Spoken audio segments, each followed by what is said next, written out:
Tuesday, August 2nd of 2016. It's a summer evening. And a young woman who had worked a full day at her job came home to where she lived with her mother and her father in a small hamlet in the southern part of our county, a place known as Howard Beach. It's a place where she lived with her mom and her dad. She was born there. She was raised there. And tragically, she died there. When this young woman came home from working a full day, she decided that she wanted a job, something that she would do on a fairly regular basis, especially during the summer months. And so she changed out of clothes she wore to work that day and put on her running attire. She put on a sports bra. She put on a pair of clingy, tight running shorts. She put on a pair of yellow New Balance sneakers. She grabbed her iPhone with earbuds, said, "See you later," to her mother and her father, and went out for a late afternoon jog. It was a run from which she would never return. It wasn't even dark out when this young lady left her home, sometime after 5:30 p.m. on August 2nd of 2016. She didn't even travel far, less than a mile away from where she was born and raised. She went running alone into a place that you will come to know during the course of this trial as Spring Creek Park. It's actually, ladies and gentlemen, a federal preserve, a huge piece of land right in Howard Beach. This huge piece of land abuts this residential enclave in Howard Beach, where this young woman and her family live. And it spans all the way to the Belt Parkway. And on the other side of the Belt Parkway lies East New York and Brooklyn. This preserve, or park as it will be called during the course of this trial, consists predominantly of high, dense, thick foliage, tall weeds that span over 10 feet in height, sometimes up to 12 feet in height. A witness, I would suggest, will probably call it cattails. And in August of 2016, they were quite high and brittle. And this thick, dense vegetation spans the entire preserve. Also in this preserve are trails, dirt, gravel trails that snake through the entirety of this vast preserve.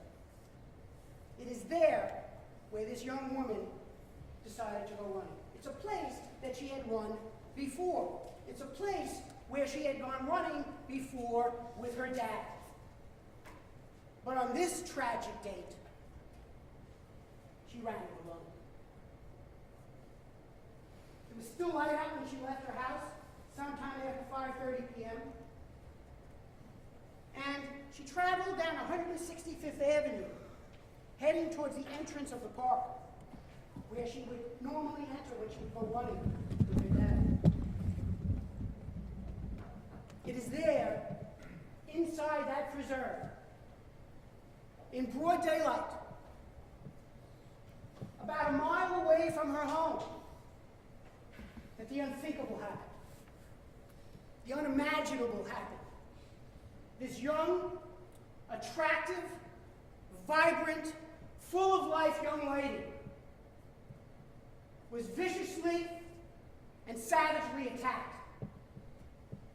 She was thrown to the ground by her assailant, who you will learn was 8 to 9 inches taller than her and 40 to 50 pounds heavier than her. He grabbed her and threw her to the ground. She was caught by surprise. Her attacker pummeled her. He punched her over and over again to her face, blackening her eyes, bruising her face, punching her in her mouth.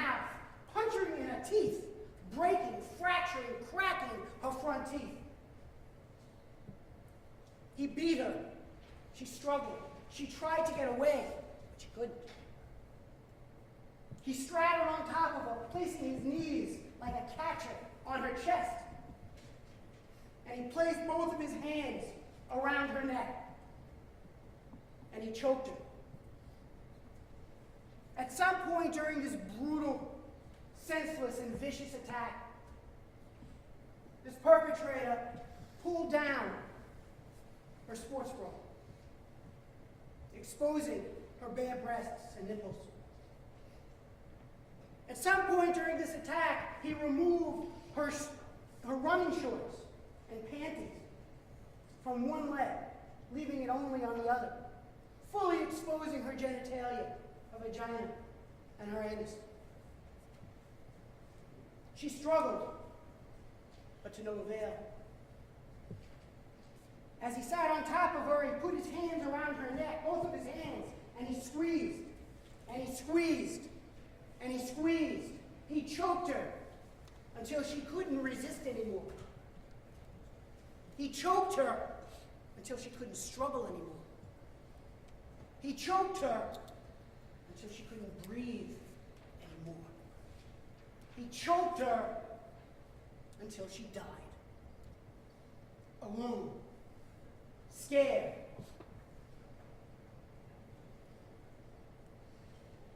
And after he was done sexually abusing her, brutally beating her, and savagely strangling her, he dragged her bloody body into the tall weeds that abutted these trails and threw her into the tall grass like she was garbage.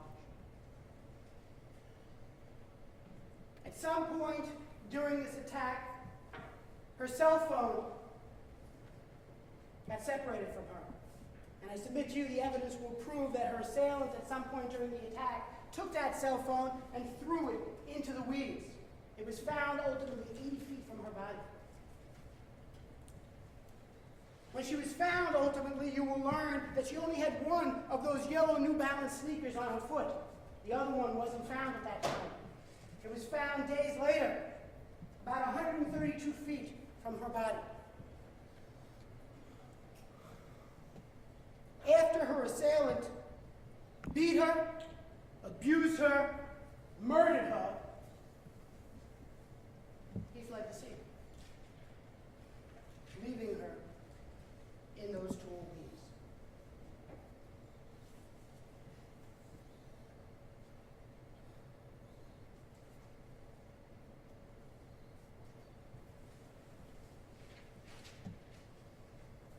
This innocent victim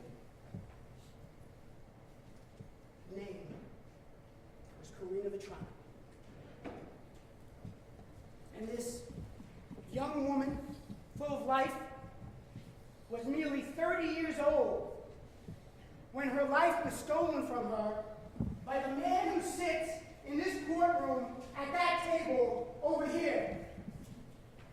She was beaten, she was strangled, she was sexually abused by the defendant, Chanel Lewis, who was 20 years old at the time that he assaulted her, strangled her to death, and dumped her body in the weeds.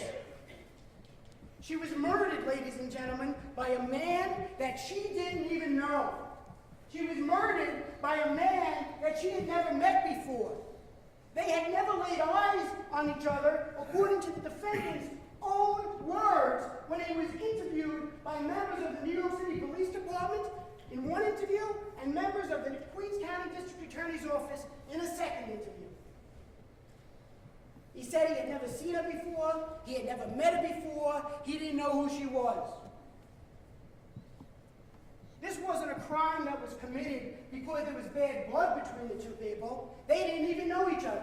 They had never encountered each other other than that fateful day on that trail in Spring Creek Park. This wasn't a robbery gone bad. Her cell phone was found 80 feet from her body, where the defendant had thrown it at some point during the attack. that she had been given as a gift for her birthday 2 weeks before, when she had turned 30, was still on her neck. This was a crime of opportunity.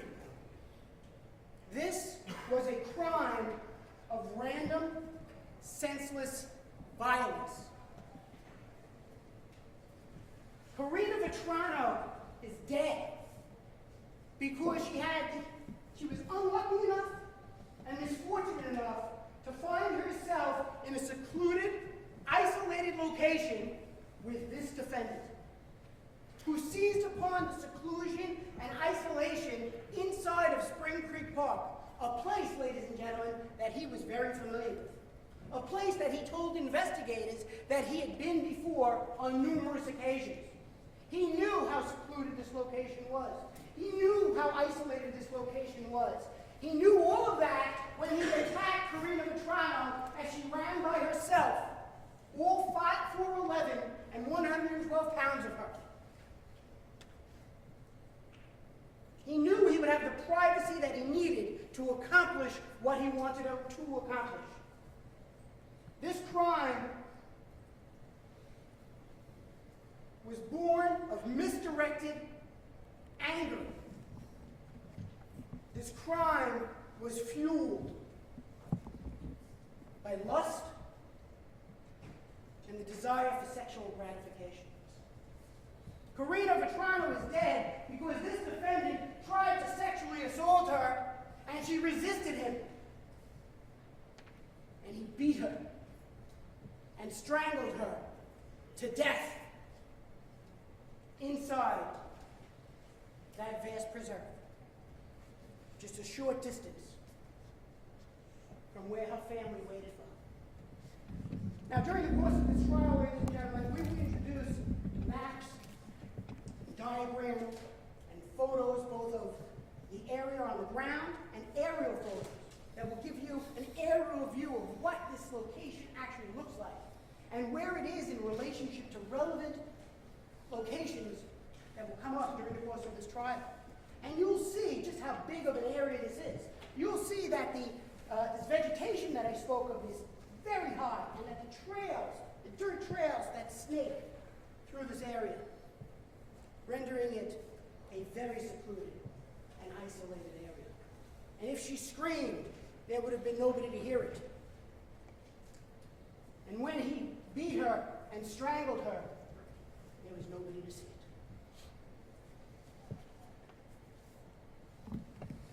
Karina Vetrano had just celebrated her 30th birthday. She had a whole life ahead of her. The year before she was murdered by this defendant, she had graduated from St. John's University with a degree in speech pathology. She had just started working in Manhattan as a speech pathologist about a few months before she was killed by this defendant.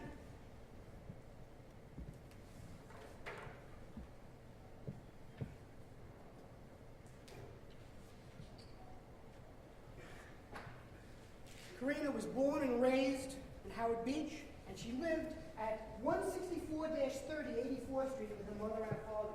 Even though she had graduated from college, even though she was gainfully employed, she still lived with mom and dad. On the day that she was murdered, Karina, like I said, had worked a full day. And at the end of the day, she called her father, a man you will meet, Phil Vetrano. And she called him and asked him if he would be willing to pick her up at the train station in Ozone Park. And he said, of course. And you're going to learn that sometime before 5 p.m. on August 2nd of 2016, Mr. Vetrano picked up his daughter, Karina, at the Ozone Park train station. And they headed home. But Karina was hungry. And so she asked him if he would stop at a local pizza place named Gino's on Cross Bay Boulevard in Howard Beach, so she could pick up a slice of pizza. And you'll learn that she got out of the car, went into the shop, got a piece of pizza to go, got back into the car, and they headed home. When Karina got home, she asked her dad if he wanted to go out for a run with her. Now you're going to learn that her and her father would go running together. Not every time, but on a fairly regular basis. learn that they would go running inside Spring Creek Park, where she went that very day. It's a tragedy. On August 2nd of 2016, when Karina asked her dad if he'd be willing to go running with her, he told her that sadly his back was bothering him. He didn't feel up to it. But that didn't dissuade her. She decided that she wanted to go out for a run anyway. It was a warm, clear summer evening. She wanted to go out for a late afternoon, early evening run. Her father, you will learn, asked her, "Hey, Karina, are you going in the weeds? Are you going in there?" And she told him that she was. And he wasn't thrilled with that, he'll tell you. In fact, he told her, maybe it's not such a good idea if you go in there by yourself. Why don't you go somewhere else? And she said, what children say to their parents 100 times a day. "Oh, Daddy, it'll be all right. I'll be okay." But little did she know, little could she know, that she would be the furthest thing from okay. Little did she know, little could she know, that nothing would ever be okay again. And so it was sometime after 5:30 in the evening, still light up, in August of 2016, doesn't get dark until after 8 o'clock. Sometime after 5:30, Karina goes out for a run. She's wearing a tight sports bra, exposing her belly. She's wearing a pair of tight running shorts, her yellow New Balance sneakers, carrying her iPhone. In fact, we will introduce video images taken from a house on 165th Avenue in Howard Beach that shows that at about 5:46 p.m., about 10 to 6 in the evening, Karina jogs past that house. And you'll see from those video images that to the left of Karina is Spring Creek Park. And you'll see in those photographs the high vegetation that I'm talking about. And Karina would go about 2 blocks and enter the park where she would usually enter with her dad when they would go running together, a couple of blocks past where she's captured on video. And you'll see in that video, or in those stills of that video, I should say, that Karina is alone, by herself, wearing the sports bra, wearing the running shorts, carrying her iPhone with her earbuds in her neck, heading in the direction of Spring Creek Park. Well, Karina was making her way into the park from 165th Avenue. The defendant, you will learn, was likely already inside that park. In fact, ladies and gentlemen, we're going to introduce cell phone records and cell site records from T-Mobile, the defendant's cell phone carrier, that will show you, give you an idea of his movements on that day. You will see that during the course of that afternoon, the defendant, who was carrying his phone by his own admissions, was hitting off of cell phone towers. And you're going to hear from witnesses from the cell phone companies who are going to talk to you about cell sites, they're going to talk to you about cell phone records, and they'll explain some of the stuff to you. And you're going to learn that during the course of that afternoon, the defendant was pinging, his cell phone was hitting off of towers, first in Brooklyn, then heading up the Bell Parkway, and hitting off of a tower located at 16231 Cross Bay Boulevard in Howard Beach. And you're going to learn that the trajectory of that cell phone tower, located at 162-31 Cross Bay Boulevard in Howard Beach, includes the area of Spring Creek Park. Corroborating the defendant's statements to law enforcement that he would say later, placing himself inside the park when he murdered Karina.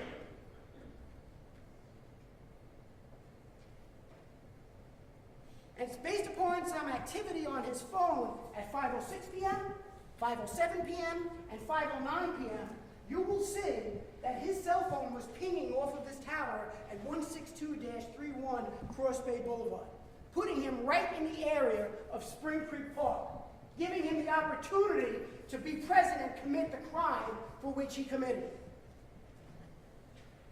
In fact, the cell site records will show and corroborate this defendant's account that he gave to law enforcement about having gone to Spring Creek Park on prior occasions. And you will see in his cell phone records that on numerous occasions prior to August 2nd of 2016, he would be hitting, his phone would be pinging off of that very same cell phone tower, 16231 Cross Bay Boulevard in Howard Beach. Corroborating his statements to the police that he would go there on a fairly regular basis. And he would tell investigators ultimately that he would go there because he would go there to clear his head. He would go there to unwind. He would go there to clear his mind. And that's why he told the detectives and members of the district attorney's office that he was there on that day. So while Karina made her way into the park from 165th Avenue, the defendant had likely already entered the park from the Belt Park.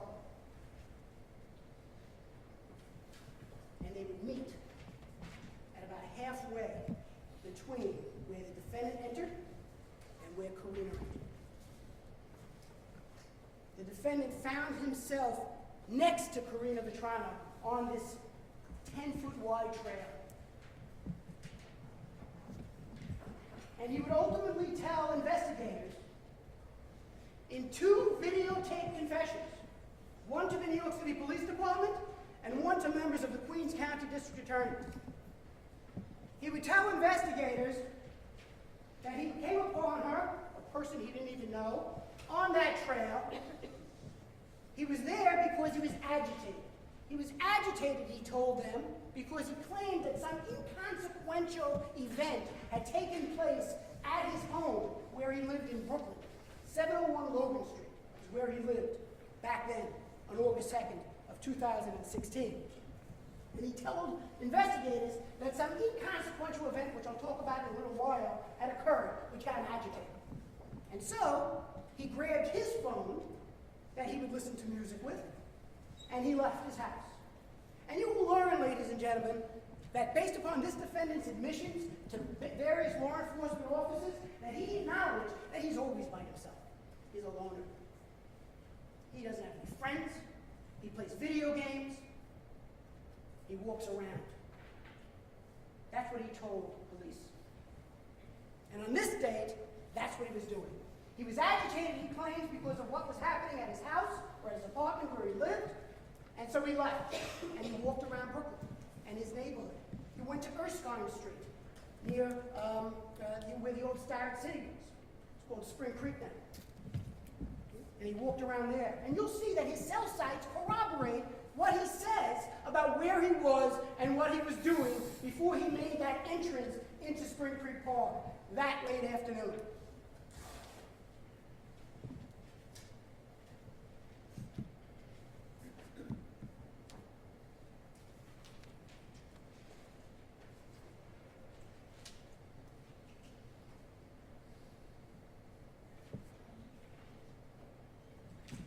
Told investigators that when he saw Karina, a woman he didn't even know,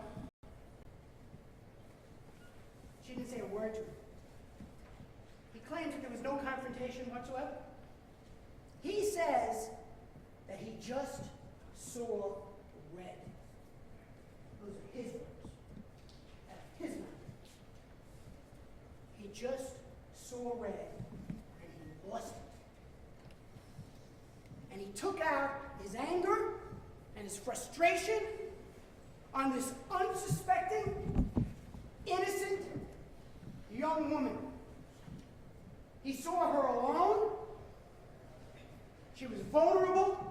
She was substantially smaller than he was.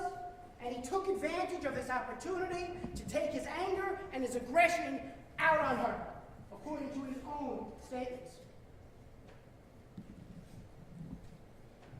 He told investigators that he threw her to the ground, and that he punched her repeatedly in the face and in her mouth, and that he broke her teeth. And you'll see photographs from the autopsy of Karina that will show you that, in fact, he did break her teeth. He told investigators that he placed his hands around her neck and that he finished her off, his words. He finished her off by strangling her to death inside that car. And that after he was done abusing her, after he was done beating her, after he was done strangling her, he carried her into the weeds and dumped her. And then he left the park and headed home, back to Brooklyn.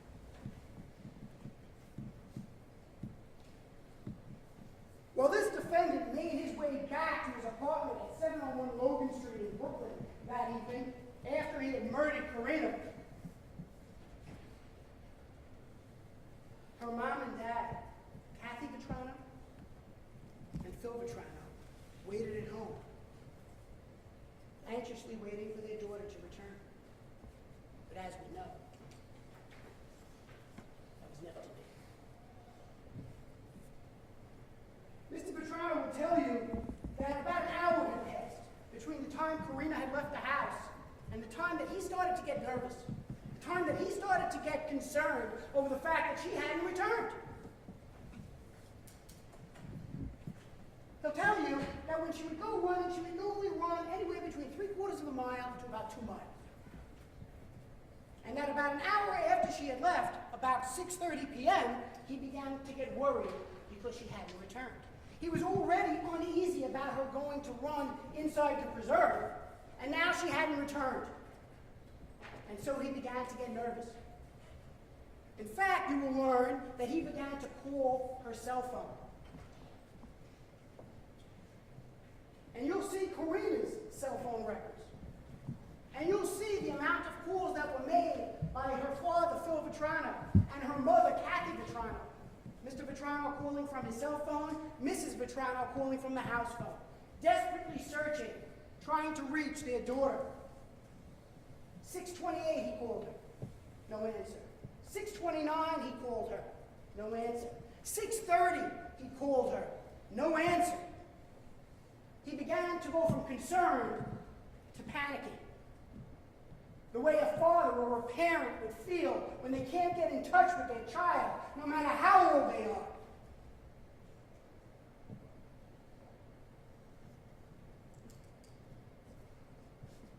He told his wife, she's not answering the phone. And so what did he do? He went out and he started to look for her. He knew where she had gone running. She told him that she was going inside the weeds in Spring Creek Park to go for a run. He knew the area, you will learn, because he had gone running with her in that location before. He knew where she would normally enter, and so that's where he went. He went there on his own. It was still light out, and he went looking for his daughter. He went into Spring Creek Park where they would normally enter, and he began to walk the trail, calling out her name, Karina! Karina! You will hear that he even called her from inside the park, calling her phone. In fact, you will hear that he left a panicked voicemail message on her phone saying, Karina, where the F are you? But no response. He'll tell you that this was very unlike her, that she would never not respond to his calls. And so he went from concerned to panicked to frenzied.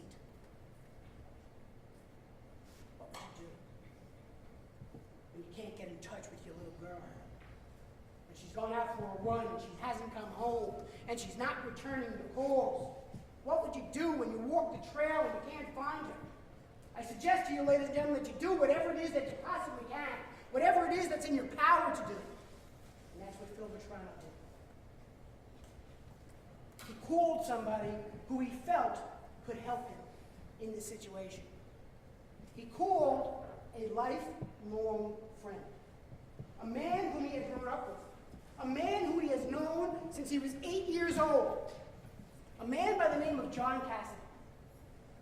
John Cassidy, you will learn at the time, was a 3-star chief in the New York City Police Department. Phil Vetrano and John Cassidy had known each other for about 50 years. John Cassidy had gone into a career in the police department. Phil Vetrano had joined the New York City Fire Department. But they remained friends throughout those years, close friends. In fact, you will learn that John Cassidy, this high-ranking member of the New York City Police Department, also resided in Howard Beach, just like Vetrano. And so Mr. Vetrano called his longtime friend John Cassidy and said, "John, something's wrong. Karina went out running in the weeds and she hasn't come home. I've gone looking for her and I can't find her.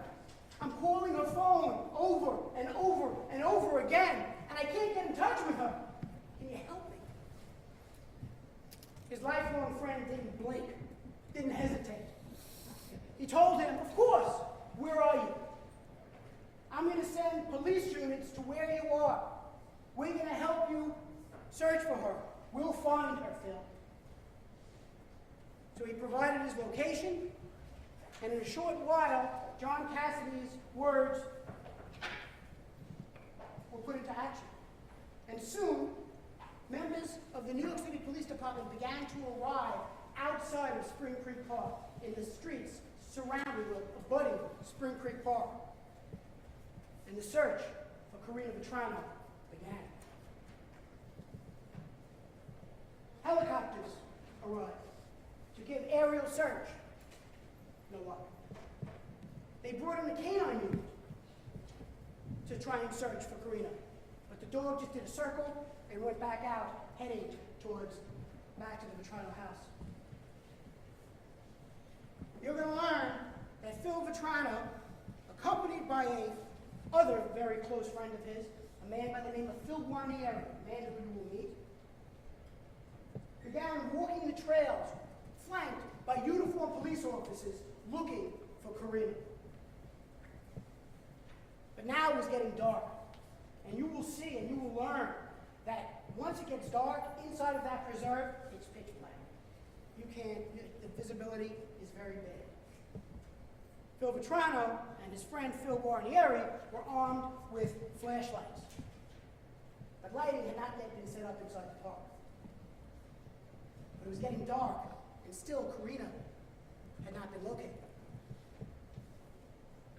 It was about 8 o'clock at night when Detective Timothy Gentz, a detective with the New York City Police Department assigned to TARU, Technical Assistance Response Unit, sort of the techies of the New York City Police Department, became involved in the investigation to try and locate Karina Vetrano. Detective Gentz, you will learn, was assigned to the phone division. And his technical knowledge, his technical expertise was locating, one of his expertises was locating devices. And so, you will learn that Phil Vetrano provided Karina's cell phone number to the New York City Police Department, because as you remember, she left carrying her phone. And so, Mr. Vetrano provided that cell phone number to the New York City Police Department, and Detective Timothy Gentz petitioned Sprint Cellular, that was Karina's carrier. And he he petitioned Sprint Cellular in order to have them activate GPS locating devices inside of a phone, so that he could use his technology, his equipment, to try and pinpoint with accuracy the location of that phone. And he successfully petitioned Sprint, and in fact, they activated the GPS information, or the GPS information inside of a phone, and Detective Gentz used his equipment at his office in the confines of the 107th Precinct to try and locate that phone using his tracking equipment coupled with the GPS activation that Sprint had done. And it worked. About 9 o'clock at night, or shortly before 9 o'clock at night, you're going to learn that from his office, he was able to locate Karina's phone. And it was still in Howard Beach. But the area was too vast. The area that his information, that his equipment was providing him, was too big of an area. So he will tell you that he waited at his office to see whether or not the phone would move before he did it. phone never moved. And so he got into his police vehicle and he headed into Howard Beach. And once he arrived at Howard Beach, about 9 o'clock or sometime around 9 o'clock p.m., he was able to successfully locate Karina's phone. In this vast preserve that you will see photos of, he was able to pinpoint with accuracy the location of the phone. And you'll see photographs of the area where the phone was recovered. It was recovered deep in the weeds, about 40 feet off of the trail into the weeds, about 80 feet from where her body would ultimately be recovered by itself. And Detective Gens observed that phone. And he'll tell you that the area where that phone was in those weeds, 40 feet off of the trail, there was no disturbance around it. Not as if anybody had walked in there and dropped the phone. It's as if the phone had dropped from the sky. There was no disturbance around it. It was sitting there all by itself.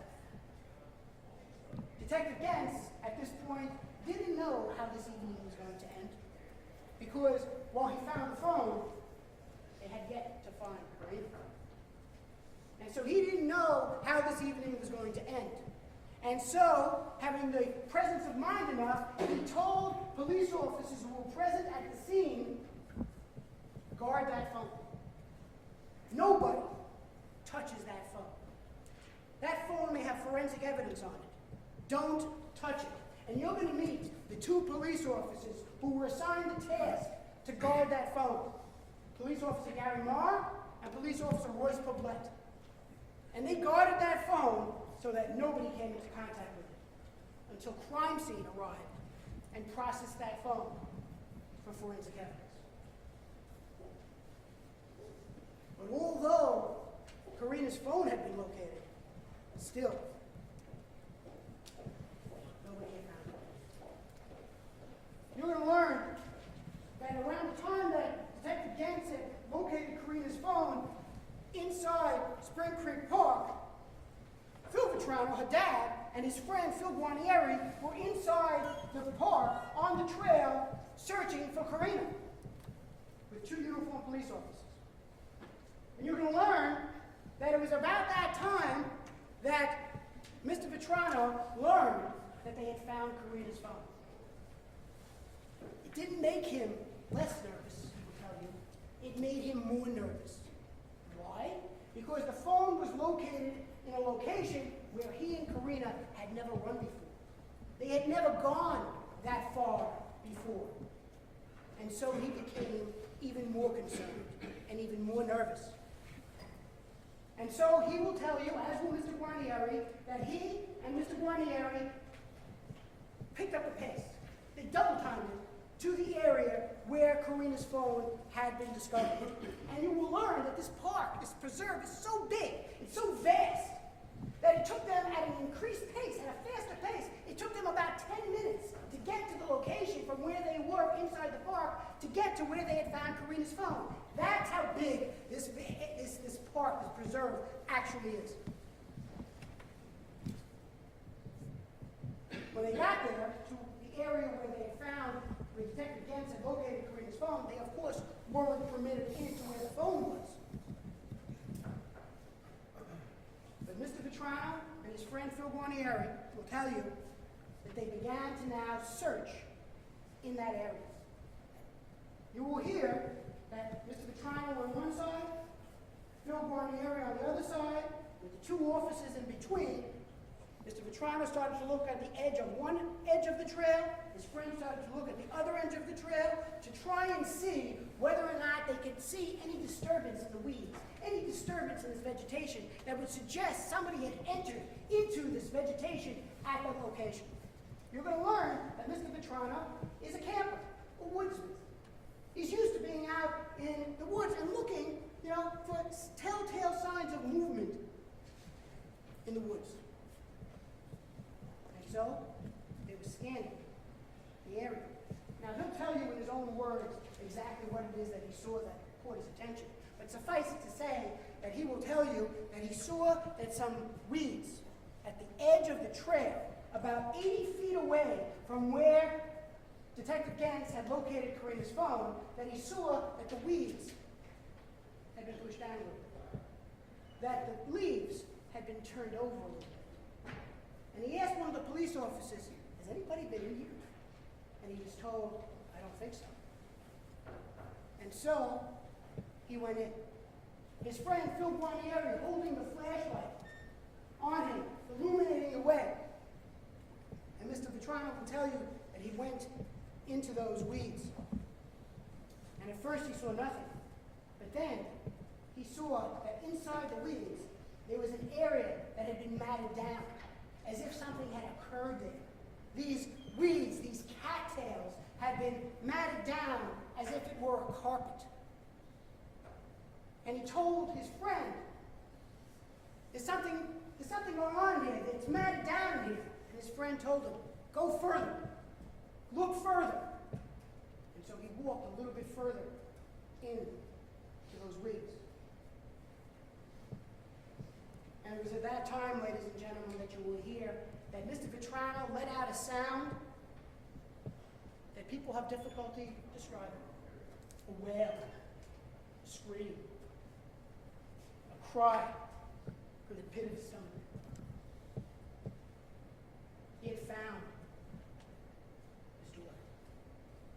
She was lying about 40 feet off of the trail, face down on this matted reeds.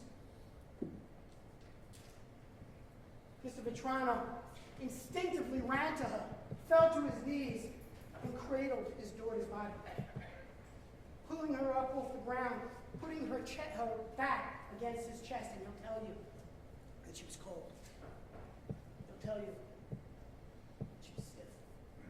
He'll tell you that her stomach still felt warm, but that he knew she was gone. Within seconds, the uniformed police officers who were walking the trail with Mr. Vetrano and Mr. Guarnieri were right there. And they pulled Mr. Vetrano off of his daughter. And she lay back down as she had been seen when he first came upon her.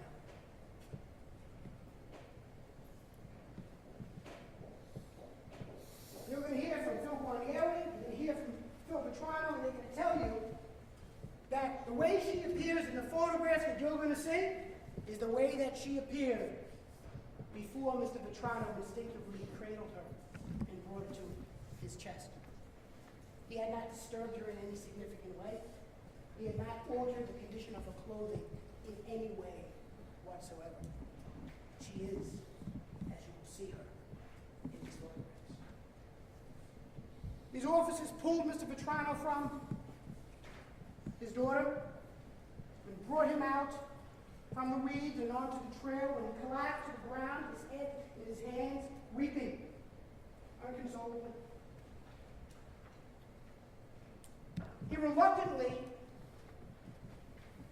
was escorted, told to leave the area. This was no longer a missing persons case. This was a homicide investigation. And Mr. Vetrano had a difficult task ahead of him. He had to go home to where his wife waited for his daughter to return and tell her that she wasn't coming home. And so began the investigation into the brutal murder of Karina Vetrano. The investigation into the murder of Karina Vetrano began on the evening of August 2nd of 2016 with the discovery of her body.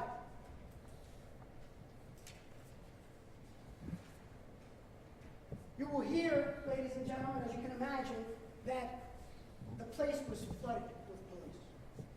Members of the emergency service unit responded to set up light packages so that they could work. Police officers were dispatched to the scene to guard and secure the area. Crime scene detectives were sent to the scene to process the area, to recover evidence, to memorialize the scene, to photograph the scene, to document any evidence that might be recovered at the scene.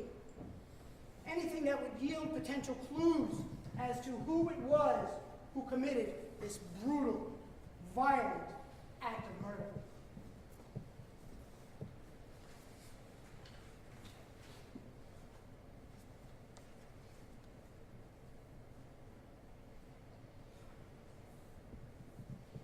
Detective Wendy Anos, the woman you will meet, was the lead crime scene investigator dispatched to the scene that evening. Detective Anos is a seasoned crime scene detective, veteran crime scene detective. And she responded to the scene, and it was her job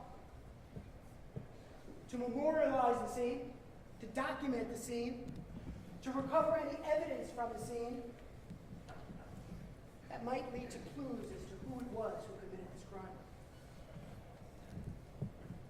In addition to police personnel responding to the scene, a medical legal investigator, what's known as an MLR, was dispatched from the Office of the Chief Medical Examiner of the City of New York to the scene to assist Detective Anos in the examination of Karina Vetrano's remains on site. You're going to learn that at some point during Detective Anos' investigation, she went to the area where the phone had been recovered, where the phone was now being guarded by Police Officer Royce Pablett, who had relieved Police Officer Gary Marr, and that she processed that phone. And when she'll tell you what she means by processing the phone, she swabbed that phone using sterile Q-tips in order to try and recover any DNA that might have been left on that phone that might lead to the identity of her killer, the person who had thrown that phone 40 feet into that high weed. She processed that phone by swabbing it all over. She placed that swab into a container, sealed it, gave it to Police Officer Pablett, who vouched it, and sent it off to the Office of the Chief Medical Examiner's Forensic Biology Lab for DNA testing.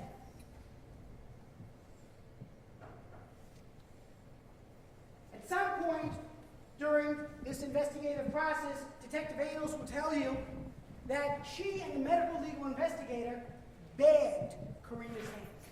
They placed Karina's hands in plastic bags in an effort to try and make sure there was no forensic evidence that would have been lost from the transport of Karina from the scene to the medical examiner's office, where she would ultimately have to undergo the indignities of an autopsy. And so they bagged Karina's hands in plastic. You will learn, ladies and gentlemen, that those investigative techniques were crucial ultimately to the identification of this defendant as the perpetrator of this brutal and senseless crime.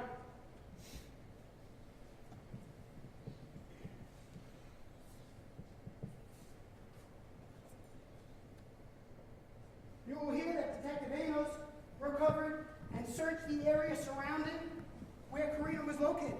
They recovered items from the area, the surrounding area, that may or may not have had any evidentiary value in the case whatsoever, but at that time, in the evening of August 2nd of 2016, actually in the early morning hours now of August the 3rd of 2016, they didn't know what evidence would be relevant. They didn't know what evidence would be pertinent, and so they recovered whatever they could. And they would sift through it later. They recovered a bathing suit by 10 blocks away, outside of the park. Had nothing to do with the case, but who knew that on August 3rd of 2016? She'll even tell you that she recovered a chomped up cigar that had fallen out of Mr. Vetrano's mouth when he screamed, that was found next to Karina.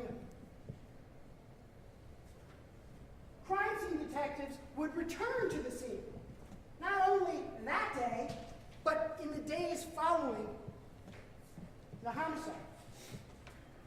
Members of the Parks Department and members of the New York City Police Department would show up on August 3rd, August 4th, August 5th with weed whackers and cut down all of those high weeds that had lined the area in order to search for other evidence in the case.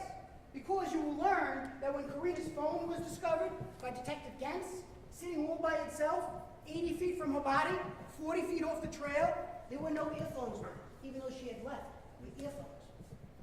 And you will learn that after they had chopped down or cut down all of these weeds in the days following the homicide, they found it. Chopped up by the weed whacker, but they found it. You will learn that when her body was discovered, she was only wearing one of her sneakers. That on her other foot, her sock was halfway pulled down, which I suggest to you is how she lost her sneaker when she was trying to run for her life from him.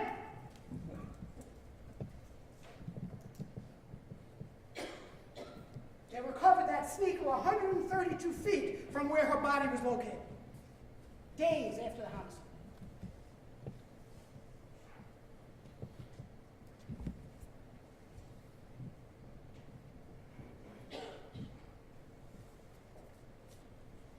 You'll hear the testimony of Detective Vetrano. You'll see photographs from the scene that will show you the severity of the injuries that were inflicted on Karina by this defendant, the brutal beating that he inflicted upon her, the punches to her face and her mouth. You'll see the condition of her clothing, exposing her genitalia.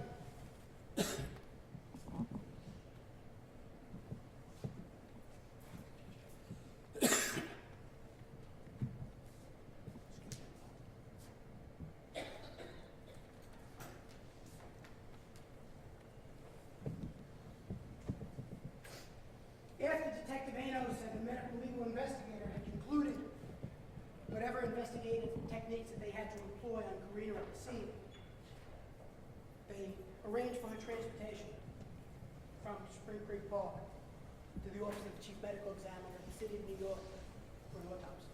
She was placed in a plastic body bag, and she was brought to the medical examiner's office. On the morning of August 3rd of 2016, while this investigation was still fresh, Dr. Margaret Pryor, a seasoned, veteran medical examiner with the Office of the Chief Medical Examiner of the City of New York, was charged with the task of performing an autopsy on Karina's remains. Dr. Pryor, you will learn, is a board-certified forensic pathologist, and that she performed the autopsy on Karina, both external and internal, and you'll hear all about it.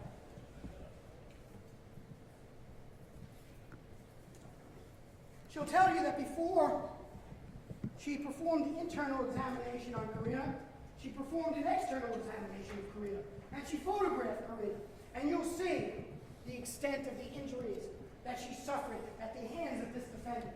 You'll see the massive abrasions to her throat that were caused when this defendant put both of his hands around her neck and squeezed and squeezed and squeezed until she died.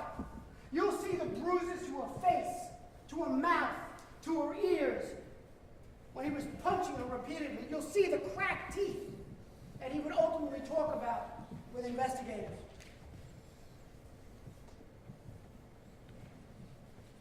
Dr. Pryor will tell you that before she conducted the autopsy on Karina, she made sure to try and recover whatever forensic evidence might be available on her remains. And so, she collected intimate samples from Karina. Samples from her mouth.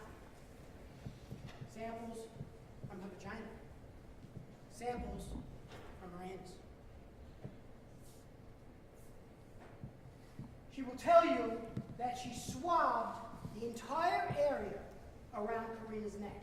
And you'll see photographs of how Karina looked at the scene and when she arrived at the medical examiner's office that morning. You'll see blood. You'll see dirt. You'll see the abrasions around her neck. And you'll see, and Dr. Pryor will tell you, that that is the area that she swabbed. She took sterile swabs, just like Detective Vetrano had done at the scene, with the phone, and she swabbed all of Karina's neck, where she observed all of those contusions, all of those abrasions that were consistent with a struggle of Karina trying to get her perpetrator's hands from her throat, unsuccessfully, and then she swabbed that area. She'll tell you that she clipped Karina Vetrano's fingernails. The hands that had been bagged at the scene, they opened up those bags and she cut Karina's fingernails using clippers. And she enclosed those fingernail clippings and the other intimate samples in individually sealed packaging and sent them to the Office of the Chief Medical Examiner Forensic Biology Lab for possible DNA testing to see whether or not there was any DNA on Karina's throat or anywhere else on her body, including her fingernails. An investigative technique, which again you will learn was significant in identifying this defendant as the man who strangled the life of this poor young woman on the evening of August 2nd of 2016. Dr. Pryor will discuss with you the injuries that she observed to Karina's body, including the injuries to her genitalia. You're going to learn that Karina was not only beaten about her face and her body, not only was she choked to death with the hands of this defendant, but her vagina was lacerated. And inside of her anus, there were contusions, consistent with trauma, consistent with sexual assault.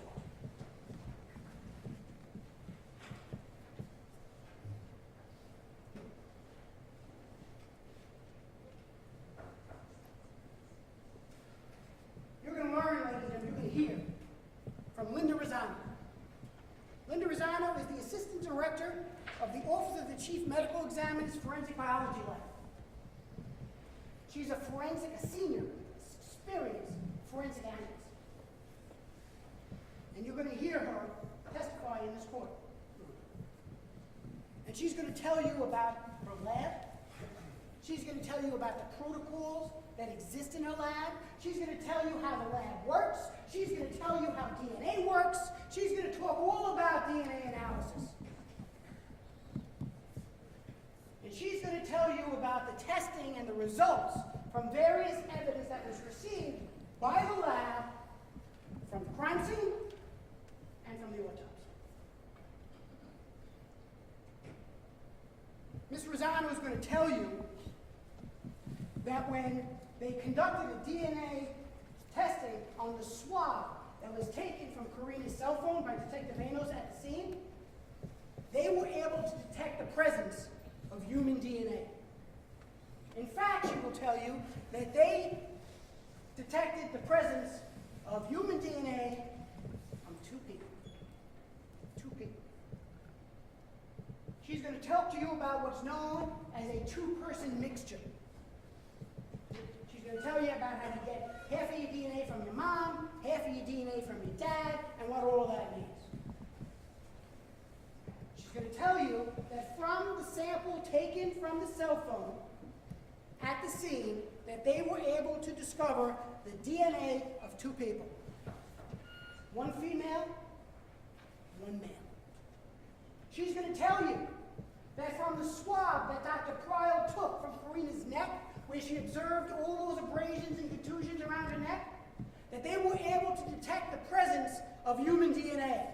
They were able to detect the presence of human DNA from two people.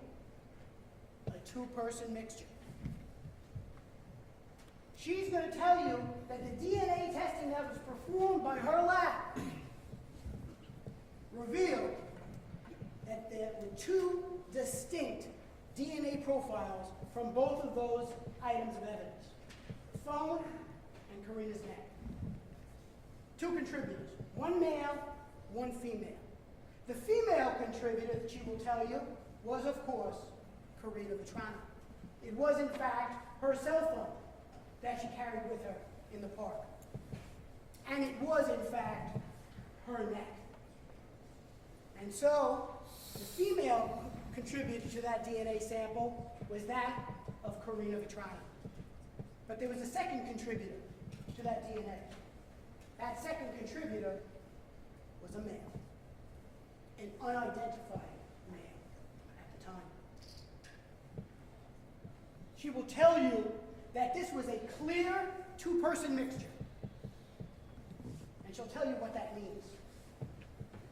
She'll tell you that they were able to deduce or separate out the two different profiles from each other and develop two distinct DNA profiles. And she'll talk about what that is and what that means. But she will tell you that the male DNA profile from the phone and the male DNA profile from Karina's neck belong to the same person. And that person they dubbed male donor A. Because that male donor at that time was unknown, was unidentified. This is an examination of the evidence sample. And so she was able to develop, the lab was able to develop DNA profiles, one belonging to Karina, the other belonging to male donor A, both from the phone and Karina's neck. She will tell you that from most of the other intimate samples, they weren't able to recover anything, except from underneath or from Karina's fingernails. In fact, she will tell you that from two of Karina's fingernails from her right hand, the clippings that Dr. Pryor had taken during autopsy also revealed the presence of DNA, also revealed a two-person mixture. Now, this two-person mixture, she will tell you, was a little bit more complicated than the other two-person mixtures that she had seen on the phone and on the neck, and she'll explain why. But she'll tell you that they were able to determine that all of the alleles that were present underneath Karina's fingernails could be attributed to male donor A and to Karina Vetrano. So all of the DNA underneath Karina's fingernails from this two-person mixture could be explained as belonging both to Karina Vetrano and to male donor A. Male donor A was on the phone. Male donor A was on Karina's neck. And male donor A was likely underneath her fingernails.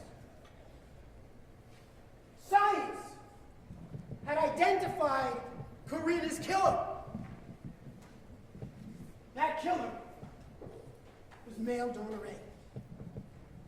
So now, the investigation focused on identifying who is male donor A.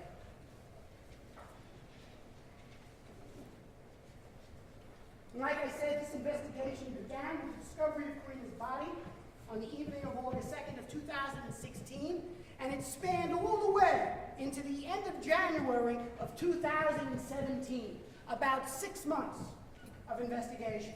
And you're going to learn, and I submit to you the evidence will show, that the police investigation was thorough and exhaustive. They created a task force in order to try and locate, identify the perpetrator of this heinous crime. You're going to hear that the police, during that 6-month period, collected hundreds of DNA samples from various people, family, friends, people who knew Karina. That the police debriefed or interviewed perpetrators who were arrested throughout the city about whether or not they had any information concerning this homicide. You're going to learn that they took hundreds of DNA samples for comparison from people whose names came up, people who were potentially people of interest, sometimes people just to rule them out, and perpetrators, sex offenders, things of that nature, all with negative results. You're going to learn that the DNA profile of male donor A was so good that it was uploadable into what's known as the CODIS system, the Combined DNA Identification System, which consists of a local, state, and national databases. That those local, state, and national databases contain, I don't know, tens of thousands, hundreds of thousands of profiles in those databases from the city, from the state, and throughout the nation. And male donor A's DNA profile was uploaded into those databases to be compared against the thousands and thousands and thousands of profiles that were already in the system. Negative. It matched nobody. It wouldn't match unless male donor A was already in the system. But it wasn't. And this investigation proceeded for 6 months.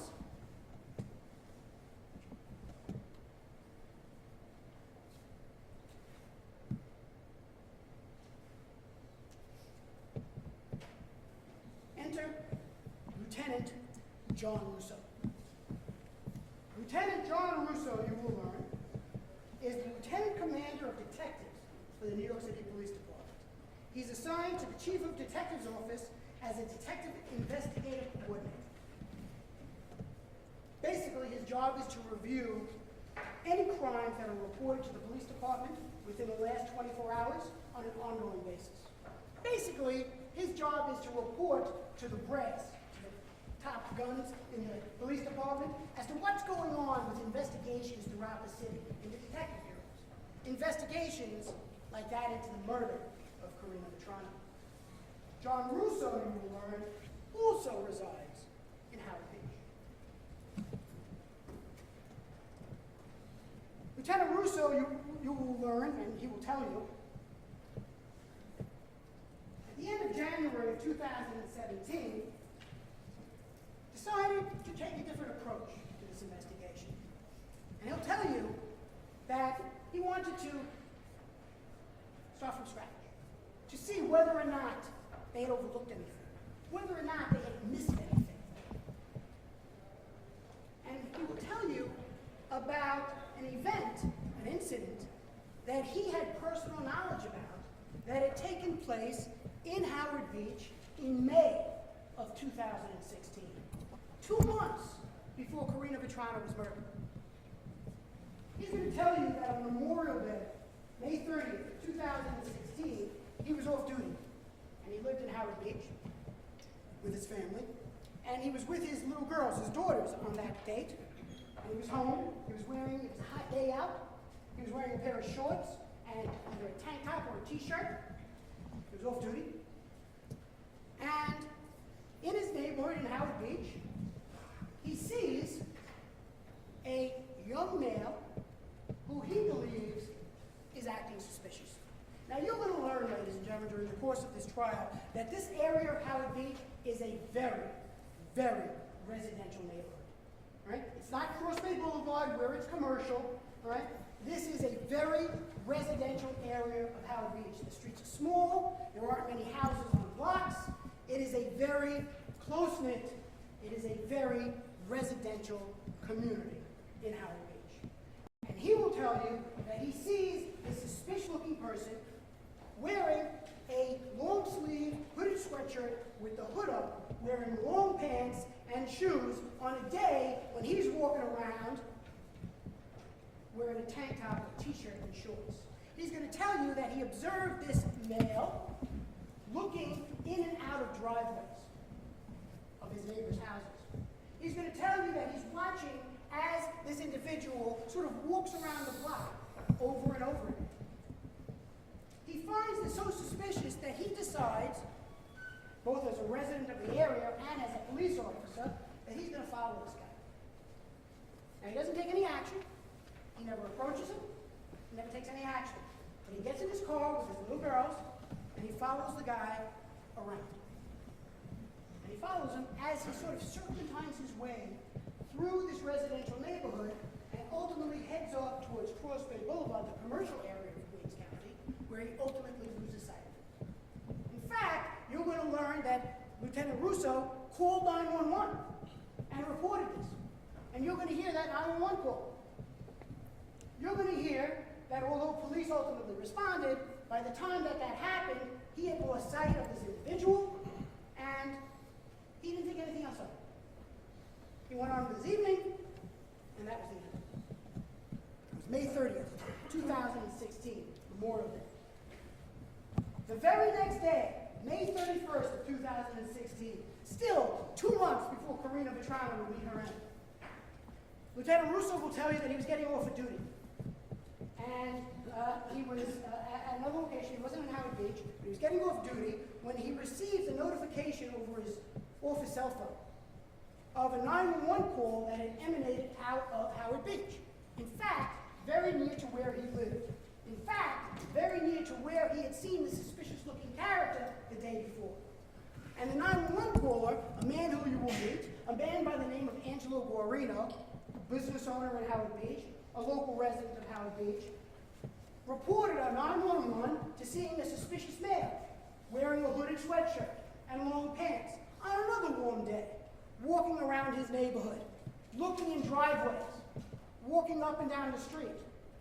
And he found it to be suspicious as well. And he calls 911 and reports this suspicious individual. Lieutenant Russo, here seeing this 911 call, says, "This sounds very much like the guy I saw yesterday." And he heads from where he was into Howard Beach to try to see if he could find him. And he heads to the location as to where the 911 call emanated from, which is Angelo Guarino's house. But he doesn't see anybody at that location. And so he drives around, looking to see if he sees this person from the day before. And sure enough, on 92nd Street, a distance away, more towards Cross Bay Boulevard, he sees the individual that he'd seen the day before. That individual is this defendant, Chanel Lewis. He saw him walking around acting suspiciously on May 30th of 2016, and he was seen again, this time by Angelo Guarino, on May 31st of 2016, also acting in a suspicious fashion, dressed in similar attire. And so, Lieutenant Russo calls the local precinct and says, the guy that was seen yesterday in Howard Beach, he's on 92nd Street. And units from the New York City Police Department respond to where Lieutenant Russo sees the defendant. And they approach the defendant, not Lieutenant Russo. In fact, Angelo Guarino is brought from his home to the location where the defendant is stopped, and he identifies the defendant as the person that he saw acting in a suspicious fashion outside his house. That person is this defendant, Chanel Lewis. Now you're going to learn that he wasn't arrested. He wasn't taken into custody. They stopped him on the street, they spoke to him, but he hadn't committed any crimes. None that they had seen, or none that anybody else had seen. And so they didn't take him into custody, but what they did do, thank heavens, is they took his name, they took his address, they took his date of birth, what's known as pedigree information, and they sent him on his way. In fact, they drove him to Far Rockaway, where he wanted to go. And later that same evening, Lieutenant Russo will tell you that he sees the defendant eating McDonald's in Far Rockaway because Lieutenant Russo had taken his family out to go to dinner. And just by happenstance, he happens to see the defendant, who he had seen the day before, who was stopped on May 31st, coming out of McDonald's with a hamburger in his hand. But that's all that was done with the defendant on that day, because no crime had been observed. And at the end of January of 2017, Lieutenant Russo recalled this event. And he asked, was that guy's DNA in the system? Was that guy's DNA checked against L. Donneray and the crime scene evidence? And so he directed that the police officers under his command look to see whether or not Chanel Lewis was in fact in the DNA database, and he was not. So Lieutenant Russo directed members of the New York City Police Department to find Chanel Lewis, to try and interview him, and to see if he would be willing to give a DNA sample for analysis against L. Donneray and the crime scene evidence. And so, on February 1st of 2017, Detective Michael Greenwich, the detective assigned to the task force who was involved in the investigation of Karina's homicide, was directed to try and locate the defendant. And so on February 2nd, after making a number of calls, Detective Greenwich will tell you that he contacted the defendant's mother, and he spoke with her, and that he told her that he needed the opportunity to speak with her son. And she gave him her address. They had moved from 701 Logan Street, which is where he lived in Brooklyn when he murdered Karina, and they now lived at 576 Essex Street. Not too far from there, but it's still in Brooklyn. And so Detective Greenwich and Police Officer Ashana Kelly, his partner for the day, responded to 576 Essex Street for purposes of trying to interview this defendant and to see whether or not he'd be willing to give a DNA sample in connection with this case. They met with the defendant's mother. She invited them into the house. Detective Greenwich introduced himself to the defendant. He asked the defendant some questions. He asked the defendant, and his mother was standing just 10 feet away. He asked the defendant whether or not he had been stopped in May in Howard Beach, and he said yes, he had. He asked him why he was there, and he said, well, I wanted to get something to eat. And so he asked him whether or not he had heard anything about this case, and he said he hadn't. And he asked him whether or not he would be willing to give a DNA sample. And in the presence of his mother, this defendant agreed to provide a DNA sample to Detective Greenwich. And so Detective Greenwich, as he had done, as he will tell you, as he had done dozens of times before with other people, provided the DNA test kit. He took out the sterile swab, he handed it to the defendant. The defendant swabbed his own mouth, placed the swab after he swabbed his own mouth into the container. It was sealed, it was vouchered, and he delivered it to the lab for testing in February of 2017.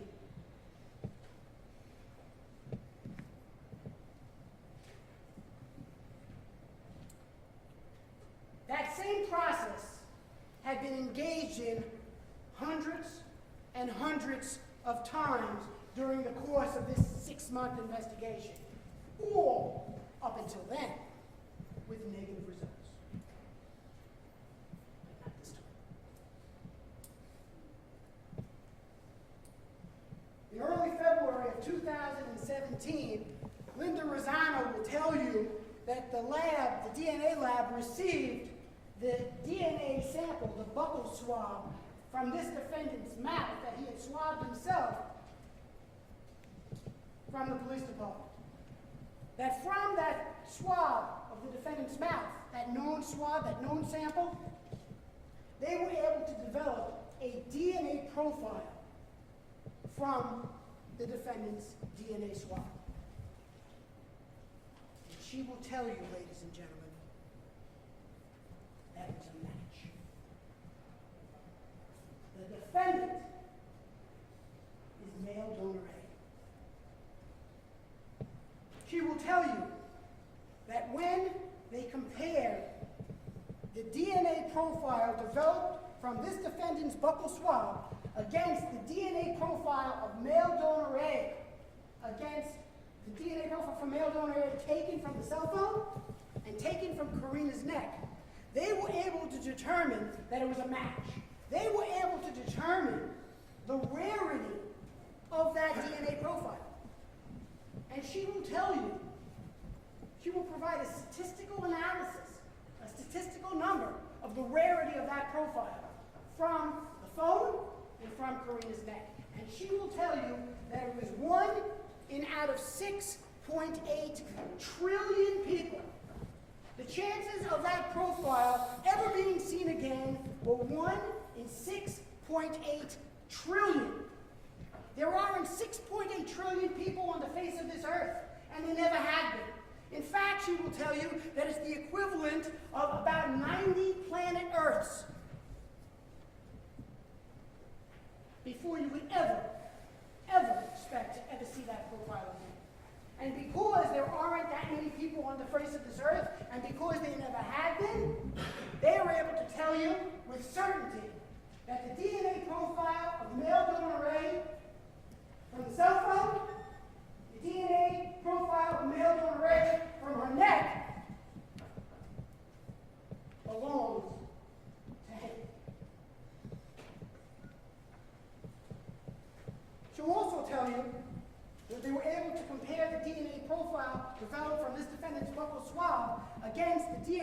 recovered underneath Karina's fingernails.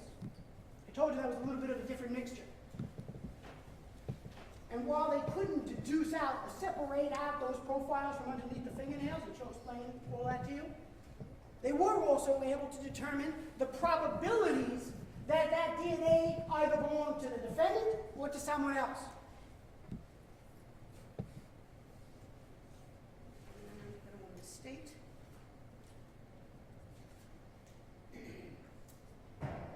So she will tell you that they performed what's known as a likelihood ratio, or statistical formula, to determine the rarity of the DNA profile in this mixture, this non-deducible mixture from under Karina's fingernails. And she will tell you that the results of that analysis revealed that it was 376 billion times more probable that it was the defendant's DNA profile underneath Karina's fingernails withdrawn. She will tell you that it was 376 billion times more likely that the defendant and Karina were the contributors to that mixture, as opposed to Karina and some unknown, unrelated, unidentified person. 376 billion times more probable that it's him and Karina as opposed to someone else. His DNA on her phone, his DNA on her neck, and likely his DNA under her fingernails. Armed with that evidence, members of the New York City Police Department were directed to return to 576 Essex Street and take this defendant into custody for the murder of Karina Vetrano.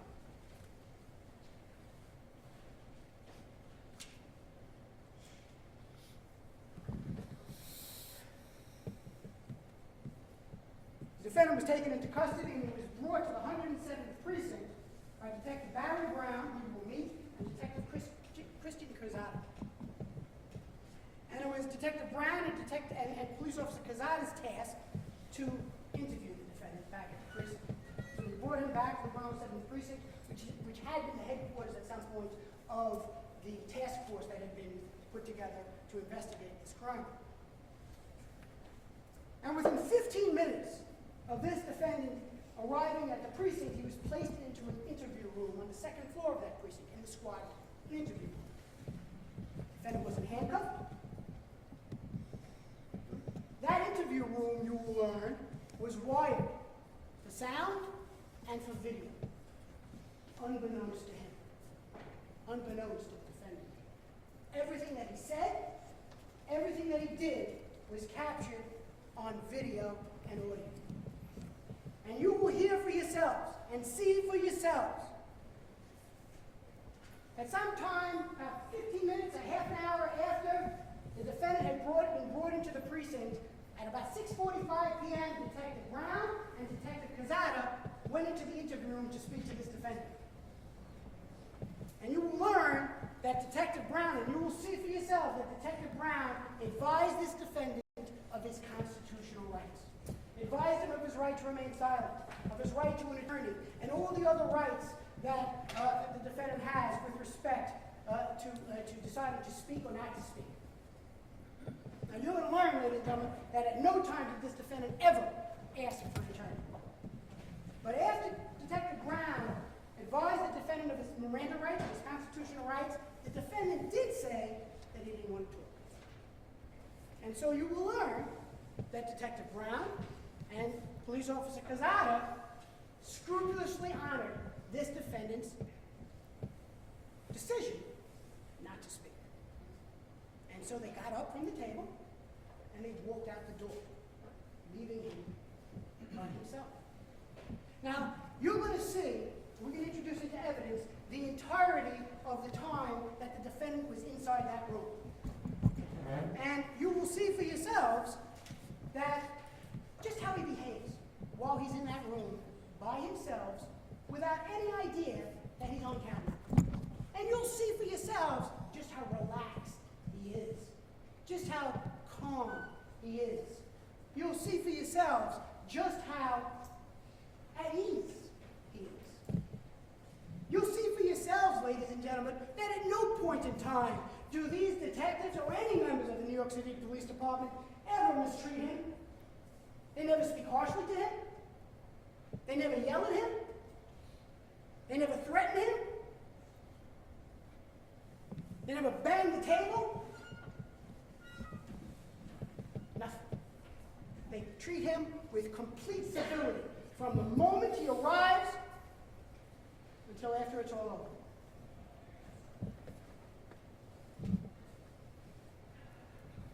So Detective Brown and Police Officer Casada, they leave the room, leaving the defendant by himself. And like I said, you'll get to watch as much as or as little of that video as you want to watch. And we'll play various portions for you. In fact, you will see and you will learn during the course of this trial that at some points while this defendant was by himself inside that interview room, unhandcuffed, free to walk around as he likes, stretching, he's rubbing his stomach, he's scratching himself, he's very relaxed. At some points during the time that he's inside that room, he's knocking on the door to try and get their attention. Certainly not acting like a shrieking violet. At some point, he says to Detective Brown, I want to exercise my right to leave. And Detective Brown tells him in no uncertain terms, you don't have a right to leave. You're not going anywhere. You're under arrest for murder, he tells him. You're under arrest for murder. He never lies to him. He never tells him or tries to mislead him. He tells him in no uncertain terms that you're not going home, you're not leaving this precinct, you're being charged with murder. About 2 hours after the defendant initially had said that he didn't want to speak to the police, the detective had allowed him to stay in the room all by himself. Nobody bothered him. Nobody came in to speak with him or do anything like that. About 2 hours later, they made the decision that they wanted to go back into the room, about 8:45, and try to see if he would be interested in speaking to him then. 2 hours had passed. And so Detective Brown and Police Officer Casada go back into the room, and they again advise him of his constitutional rights. They introduce themselves again, and they again advise him of his constitutional rights, his right to remain silent, his right not to speak.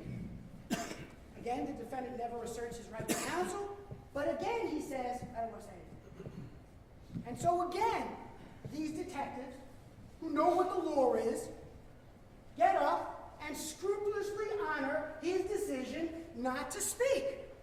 They get up and they leave the room. Again.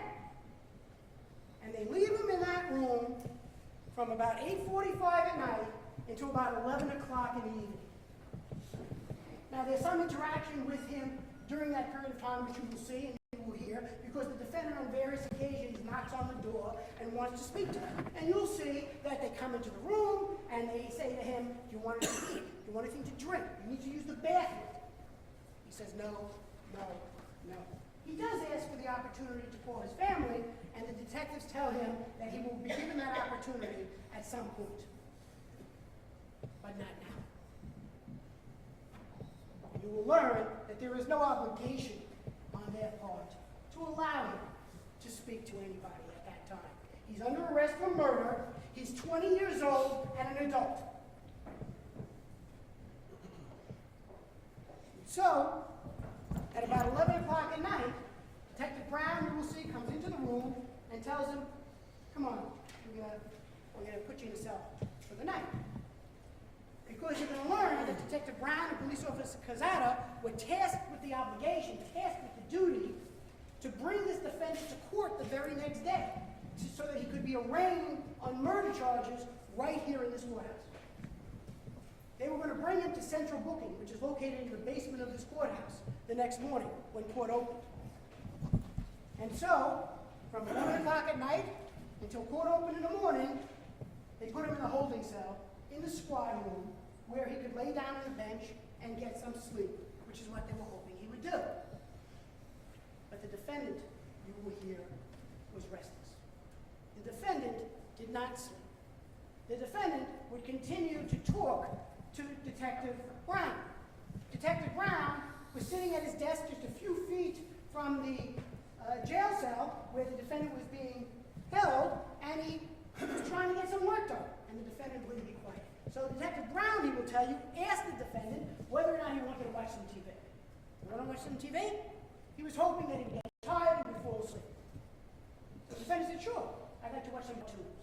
And so Detective Brown will tell you that he pulls off some posters and some paperwork that's on some walls which would interfere with the defendant's ability to see the TV, and take that stuff off so the defendant could have a view of the television, put on cartoons, and he let the defendant sit there and watch